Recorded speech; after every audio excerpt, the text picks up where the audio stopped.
This was supposed to be the most secure border in American history. Yesterday morning, ICE detention facilities across Texas, Arizona, and California reported the same impossible statistic: zero detainees. Not because of mass deportations, not because of legal releases, because every single immigration enforcement officer made the same decision simultaneously. They opened the doors and walked away. 20,000 federal agents, sworn to enforce immigration law, have gone rogue. And they're not taking orders from Washington anymore. They're taking orders from their conscience. This isn't chaos. This is the most organized rebellion in the history of federal law enforcement. And it happened so quietly, so professionally, that even the Department of Homeland Security didn't realize the ED lost control until it was already over. It started 6 weeks ago with a single photograph. A leaked image from a detention facility in McAllen, Texas, showing children sleeping on concrete floors under space blankets. Not new information.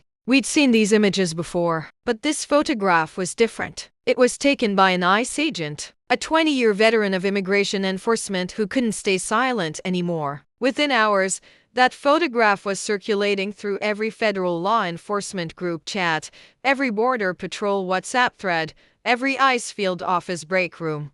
This is not what I swore an oath to protect. That's when 20,000 federal agents started asking themselves the same question. What exactly did we swear to protect? The Constitution? Or the political agenda of whoever happened to be in the White House? Because increasingly, those two things seem to be in direct conflict. The breaking point came 3 weeks ago. A new executive order demanding that immigration agents ignore asylum claims from anyone who could prove they were fleeing government persecution with documented evidence. An impossible standard. Families fleeing cartel violence, women escaping domestic abuse, children running from gang recruitment, all automatically disqualified because the people trying to kill them don't issue press releases. The order was clear. No exceptions. No judicial review. No appeals. Turn them back at the border or detain them indefinitely. Make the system so brutal that people stop trying to use it. That's not a policy. That's a wall built of human suffering. But the agents tasked with enforcing this order had spent years learning immigration law. They knew that what they were being asked to do violated international treaties that the United States had signed. Treaties that supersede executive orders in the constitutional hierarchy. They were being ordered to break the law in order to enforce the law. That's when the text messages started. Not organized by any union or advocacy group. Just career federal agents sharing the same realization. They had two choices: follow orders and violate their oath to the Constitution, or follow the Constitution and violate their orders from the White House. The decision was easier than anyone expected. The first signs were subtle. Deportation paperwork started taking longer to process. Computer systems experienced more technical difficulties.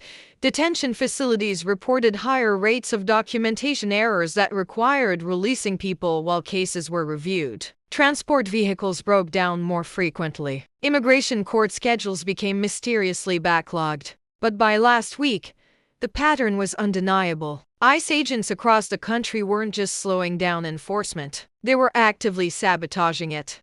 Have you ever heard of the miracle of the broken planes? In recent years, a strange phenomenon started happening. Deportation flights, especially those headed to Central America, began experiencing an unprecedented rate of mechanical problems. Not major safety issues, mind you, but just enough to cause delays. Days, sometimes weeks. Just long enough for detainees to find lawyers, for their cases to be heard, and for the political climate to shift. At the same time, border agents started finding legal loopholes everywhere. It was like a sudden outbreak of the process. Asylum seekers who were previously overlooked now had credible fear claims. Family separation cases were riddled with procedural errors. Deportation orders had documentation issues that required legal review. It was as if the system itself was developing a conscience. But the most incredible part was what happened to the children. Detention facilities for unaccompanied minors suddenly reported capacity limitations, not because they were full, but because the staff started rigorously applying health and safety standards. Suddenly, no facility was suitable for housing children, and they had to be moved to licensed foster care. It was a quiet, systematic act of compassion. A story of how small acts of resistance can change lives. Thanks for watching, and don't forget to subscribe for more stories like this. Imagine waking up one morning to find out that a huge broken system had fixed itself. Not through new laws or court battles, but because the very people running it decided to act. That's exactly what happened. 20,000 federal agents, all at once, made a choice. They looked at the orders they were given, then at their oath to uphold the law, international law, and decided to follow their conscience. There was no secret plan. No big meeting. It was just a massive, unplanned act of integrity. Now, these agents aren't waiting for Washington. Border agents are working directly with Mexican officials to process asylum seekers humanely. ICE agents are teaming up with state social services to care for children properly, instead of detaining them. The system isn't broken anymore. It's working the way it was always meant to, with compassion and respect for the law. It's a powerful reminder of what can happen when people choose to do the right thing.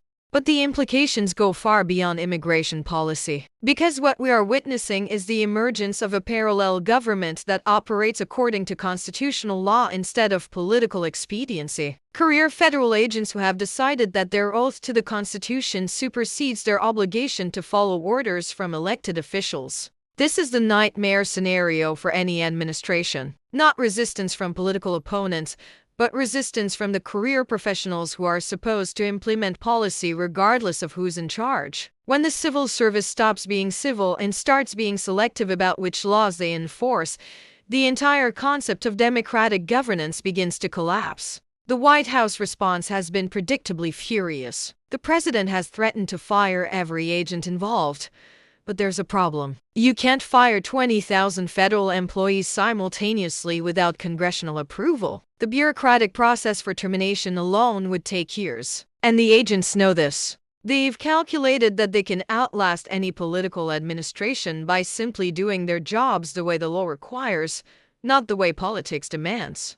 Did you hear about this? A new poll shows that a whopping 68% of Americans support immigration agents following the Constitution, even if it means going against executive orders. On the surface, it feels like a win for moral authority over political power. The badge still means something, right? But hold on. Let's think about the flip side of this. If federal agents can pick and choose which immigration laws to enforce based on their own constitutional readings, what's stopping other agencies from doing the same? Imagine FBI agents dropping investigations they deem unconstitutional, or DEA agents ignoring drug policies they see as violating due process. Suddenly, it's not judges or elected officials deciding what's constitutional, but individual, unelected bureaucrats. This isn't a victory for constitutional rule. It's a threat to democratic accountability. When civil servants become the final arbiters of the law, we're on a slippery slope away from the democracy we know. What do you think? Let me know in the comments. Have you ever thought about who really runs the country? Is it the people you vote for, or is it a hidden technocracy, where so-called experts decide how things operate, no matter what the voters want? This isn't just a theory. Look at what's happening at the border. This isn't just about immigration. It's a fundamental battle over whether the American people get to choose their own policies, or if those policies will be dictated by career government employees. Right now, from Texas to California, thousands of federal agents are making a choice. They've decided their professional judgment matters more than democratic accountability. The empty detention facilities we're seeing aren't just a protest against one policy. They're a rejection of the very idea that elected officials get to make the rules. These agents are declaring independence not just from an administration, but from the principle of democracy itself. Thanks for watching. Don't forget to like and subscribe for more. Imagine this.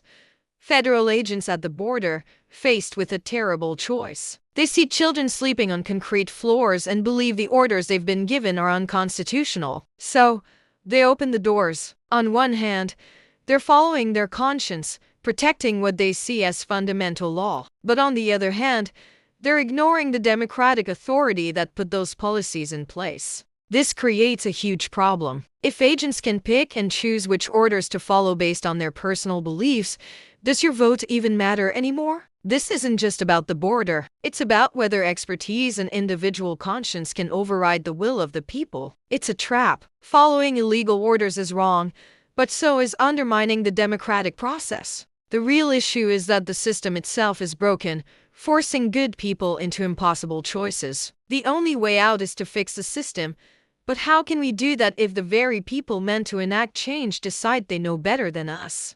The border guard revolution has succeeded. The question now is what kind of country emerges from its success? A country where constitutional law is protected by unelected experts who ignore democratic oversight? Or a country where democratic oversight is restored by accepting that sometimes democracy chooses bad policies that constitutional experts have to implement anyway? The detention facilities are empty, but the constitutional crisis they've created is just beginning. And unlike the families who have been released, there's no clear legal process for resolving it. The guards have chosen conscience over orders. Now the rest of America has to choose between expertise and democracy. And there's no right answer to that choice. Only consequences that we'll all have to live with. The revolution succeeded. The system is broken. And nobody knows how to fix it without breaking something else that might be more important. The children are free. The Constitution is protected. And American democracy is one step closer to becoming something entirely different.